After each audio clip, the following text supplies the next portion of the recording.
Hello बच्चों, good morning. Welcome to my YouTube channel Khyati Hindi classes. आज हम लोग पढ़ेंगे संधि। और संधि किसे कहते हैं, संधि कितने प्रकार के होते हैं, आज इसको देखा जाएगा। ठीक है, तो आइए पढ़ा जाता है संधि। संधि का शाब्दिक अर्थ होता है, संधि मतलब कहा नहीं जाता है कि संधि हो गई उनके बीच में। संधि का शाब्दिक अर्थ होता है जोड़। जोड़ मतलब मिलाना। कहता है जहां वर्णों का मेल हो, जहां एक वर्ण का मेल दूसरे वर्ण से हो और उसमें विकार उत्पन्न हो, तो वहां पे आपका क्या हो जाएगा, संधि हो जाएगा। और संधि तीन प्रकार की होते हैं, स्वर संधि, व्यंजन संधि और विसर्ग संधि। जहां स्वर से स्वर वर्णों के साथ स्वर वर्णों का जो विकार मेल होने के बाद से जो विकार उत्पन्न होता है वहां स्वर संधि होती है। जहां स्वर या व्यंजन वर्णों के साथ विकार मेल हो और विकार उत्पन्न होता है तो वहां पे व्यंजन संधि होती है। और जहां विसर्ग का या विसर्ग, जो ये विसर्ग होता है दो बिंदी, ये विसर्ग है। जहां विसर्ग का किसी स्वर या व्यंजन वर्णों से मेल हो तो वहां पे क्या होता है, विसर्ग संधि होता है। तो आइए पहले परिभाषा देखा जाता है। क्या कहते हैं, संधि किसे कहते हैं। संधि, अब यहां आप लिखेंगे संधि का शाब्दिक अर्थ है मेल या जोड़। संधि का शाब्दिक अर्थ है मेल या जोड़। ठीक है, मेल या जोड़। कहता है संधि जो होता है दो अक्षरों को या दो वर्णों को मिलाता है, मिलाने के बाद से जो विकार उत्पन्न होता है उसे संधि पद कहते हैं। ठीक है, तो पर ये तो था कि शाब्दिक अर्थ। इस शब्द के शाब्दिक अर्थ होता है, इस शब्द का अर्थ क्या है, तो इस शब्द का अर्थ है मेल या जोड़। परिभाषा क्या कहती है, आइए परिभाषा देखा जाता है। परिभाषा कहती है जब एक वर्ण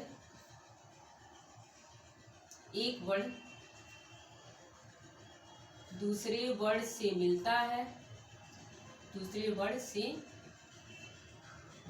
है तथा जो विकार उत्पन्न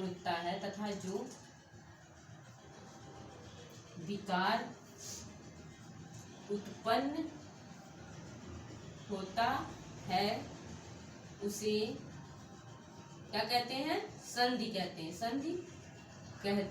हैं। ठीक है, ये हो गई संधि की परिभाषा। अब संधि कितने प्रकार के होते हैं, तीन प्रकार के। अब लिखिए संधि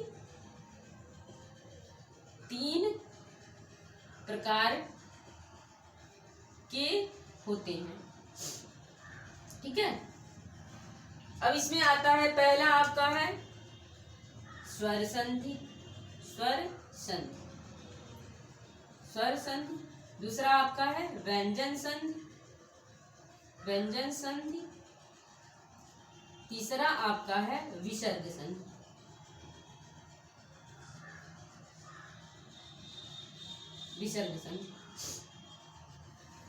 ये है संधि और ये है संधि के प्रकार। कहता है स्वर संधि में स्वर वर्णों का स्वर वर्णों से मेल होता है। स्वर वर्णों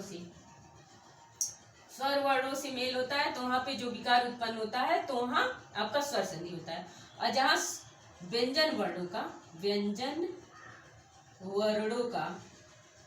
का स्वर या व्यंजन से, कोई भी रह सकता है, इधर स्वर भी रह सकता है, व्यंजन भी रह सकता है। ठीक है, व्यंजन से मेल हो, यहाँ मेल लिख लीजिए, यहाँ पे भी मेल लिख लीजिए, तो वहां पे क्या हो जाएगा, आपका व्यंजन संधि हो जाएगा। और ये कहता है नीचे का कहता है जहां विसर्ग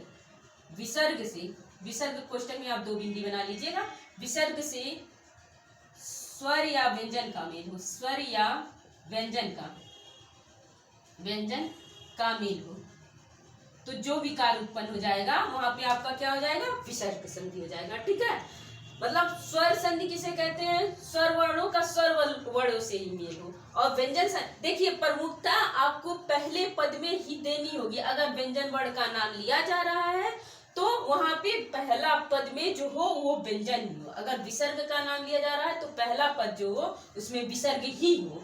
पहला पद मतलब धन के इधर वाला ये पहला पद है, धन के उधर वाला ये दूसरा पद होता है। ठीक है, अब कहता है कोई कहते हैं स्वर संधि किसे कहते हैं, तो स्वर वर्णों का स्वर वर्णों से मेल। व्यंजन संधि किसे कहते हैं, व्यंजन वर्णों का चाहे स्वर से चाहे व्यंजन से मेल हो तो वहाँ पे व्यंजन संधि हो जाएगा। अब विसर्ग संधि किसे कहते हैं, जहाँ विसर्ग का किसी स्वर वर्ण से या व्यंजन वर्ण से मेल हो वहाँ पे विसर्ग संधि हो जाएगा। ठीक है, आज देखिए संधि किसे कहते हैं, संधि कितने प्रकार के है ये हो गया। अब हम अगली वीडियो में पढ़ेंगे स्वर संधि के प्रकार। स्वर संधि के भी प्रकार होते हैं, वो 5 प्रकार के होते हैं। दीर्घो गुण है, दीर्घ संधि है, गुण संधि है, उसके बाद से वृद्धि संधि है, यड़ संधि है, अयादि संधि है। और ये 9th के सिलेबस का है, लेकिन ये 9th में ही नहीं 11th में और 12th के लिए भी है, और जो भी कंपटीशन की परीक्षाएं हो उसमें भी ये एक लाइन बना के दे दिया जाता है। पूछ लेता है स्वर वर्णों का स्वर वर्णों से मेल होने पर कौन सी संधि होगी, व्यंजन वर्णों का स्वर या व्यंजन वर्णों से मेल होने पर कौन सी संधि होगी, विसर्ग का स्वर या व्यंजन वर्णों के मेल से कौन सी संधि होगी। हम भी इससे गुजरे हैं, हमने भी ये टिक किया है, सीखा है पहले, और ये सब टेट और सी टेट में तो ये आम बात है, ये सब उठा के ही देते हैं। ठीक है, आज के लिए बस इतना ही, मिलते हैं अगली वीडियो में, तब तक के लिए धन्यवाद।